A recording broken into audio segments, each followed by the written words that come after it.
नमस्कार। आज हम एक ऐसी किताब की दुनिया में चलेंगे जो बहुत ही खास है। इसका नाम है द बुक थीफ।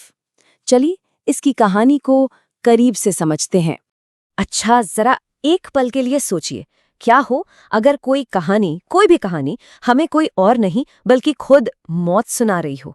सुनने में अजीब लगता है ना, पर यही तो इस नॉवल की सबसे अनोखी और कह सकते हैं सबसे दिलचस्प बात है। और कहानी की शुरुआत भी देखिए कैसे होती है, एकदम सीधी और सपाट सच्चाई से। एक छोटा सा तथ्य, एक दिन सबको मरना है। बस इस एक लाइन से ही हमारा जो नैरेटर है यानी मौत, वो पूरी कहानी का टोन सेट कर देता है।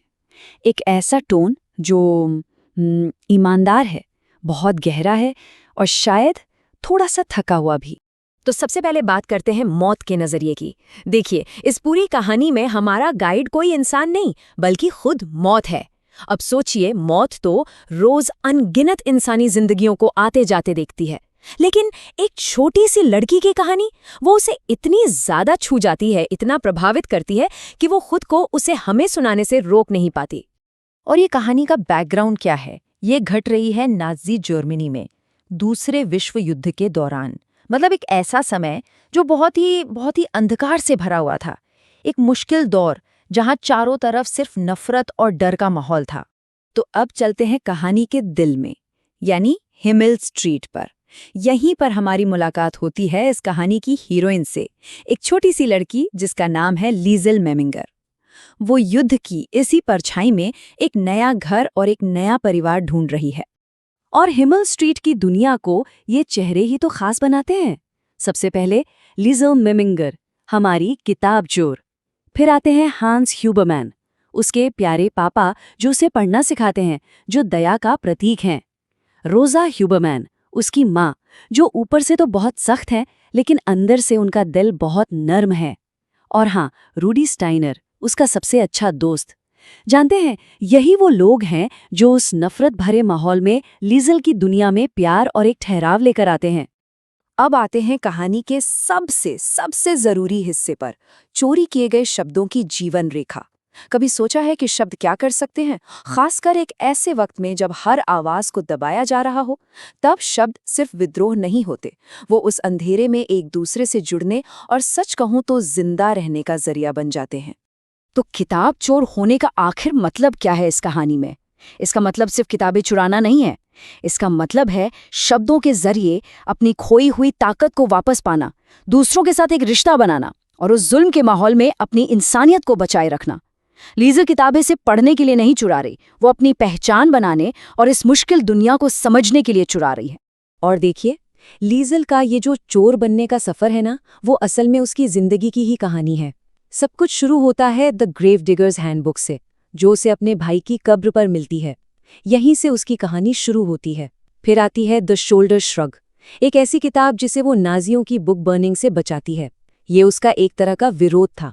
हर चोरी की हुई किताब उसकी जिंदगी के एक बहुत जरूरी मोड़ को दिखाती है और ये बताती है कि कैसे उसकी हिम्मत और समझ दोनों बढ़ रही थीं। अब कहानी एक ऐसे मोड़ पर आती है जो इसका इमोशनल सेंटर है, बेसमेंट में छिपी हुई इंसानियत। होता ये है कि मैक्स वेंडनबर्ग, जो कि एक यहूदी नौजवान है, वो ह्यूबरमैन परिवार के घर में पनाह लेता है। और ये कोई मामूली फैसला नहीं था, ये एक ऐसा कदम था जिसमें उन सब की जान का खतरा था। सब कुछ दांव पर लगा हुआ था। जरा इस कंट्रास्ट को देखिए। एक ही वक्त में दो अलग अलग दुनियाएं चल रही थीं। बाहर की दुनिया में किताबें जल रही थीं, नफरत के मार्च हो रहे थे, पीले सितारे लोगों की पहचान बन गए थे। लेकिन अंदर ह्यूबरमैन के बेसमेंट में एक बिल्कुल अलग दुनिया थी। वहां एक छिपी हुई दोस्ती पनप रही थी, कहानियां बांटी जा रही थीं और सबसे बड़ी बात, इंसानियत जिंदा थी। और ये हमें एक बहुत बहुत गहरी बात सिखाता है कि सबसे मुश्किल और अंधेरे वक्त में इंसानियत के सबसे बड़े काम जो होते हैं ना, वो अक्सर बहुत खामोशी से किए जाते हैं। कोई ढिंडोरा नहीं पीटा जाता। ह्यूबरमैन परिवार का मैक्स को अपने घर में छिपाना इसी बात का सबसे बड़ा सबूत है। ये हिम्मत का एक बहुत ही शांत लेकिन उतना ही शक्तिशाली कदम था। अब हम कहानी के आखिरी हिस्से में पहुंचते हैं। ये हिस्सा हमें बताता है एक कहानी की कभी न खत्म होने वाली ताकत के बारे में। ये बात करता है नुकसान की, विरासत की और इंसान के जज्बे की जो कभी हार नहीं मानता। कहानी का जो क्लाइमैक्स है वो बहुत दुखद है। अचानक हवाई हमले होते हैं और पूरी की पूरी हिमेल स्ट्रीट बॉम्बिंग में तबाह हो जाती है। सिर्फ लीज़ल बच जाती है। जानते हैं क्यों? क्योंकि वो उस वक्त बेसमेंट में अपनी कहानी लिख रही होती है। लेकिन वो उन सभी लोगों को खो देती है जिनसे वो प्यार करती थी। सब खत्म हो जाता है। और लीज़ल के खुद के शब्द इस पूरी भावनाओं को शायद सबसे अच्छे से बताते हैं। वो कहती हैं, मैंने शब्दों से नफरत भी की है और उनसे प्यार भी किया है, और मुझे उम्मीद है कि मैंने उन्हें सही बनाया है। ये लाइन दिखाती है कि भाषा और कहानियों के साथ उसका रिश्ता कितना कॉम्प्लेक्स था, क्योंकि उसने देखा था कि कैसे उन्हीं शब्दों का इस्तेमाल नफरत फैलाने के लिए हो रहा था और उन्हीं शब्दों का इस्तेमाल दोस्ती बनाने और जान बचाने के लिए भी। तो आखिर में ये कहानी हमें सिखाती क्या है? सबसे पहली बात कि शब्दों में बनाने और बिगाड़ने दोनों की जबरदस्त ताकत होती है। ये दिखाती है कि अच्छाई और बुराई एक ही इंसान के अंदर एक साथ रह सकते हैं। और सबसे जरूरी बात कि कहानियां सिर्फ मनोरंजन नहीं होती, वो जिंदा रहने और इंसानियत को बचाने के लिए बहुत जरूरी है। और हाँ, दोस्ती भी विरोध का एक बहुत शक्तिशाली तरीका हो सकती है।